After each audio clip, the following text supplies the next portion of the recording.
So I like to cut most of the way through on these brake cuts like this. That one I got, it flipped over just like a hinge.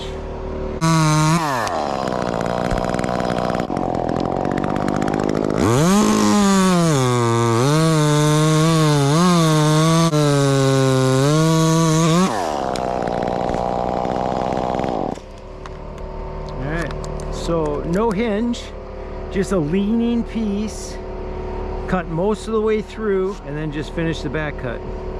Make sure you're, you know, close to the kerf so you can't get caught in a kerf. You don't want to be high and overcut it and then get caught in a kerf. It's going to be a lot easier climbing off of this thing than it was climbing up.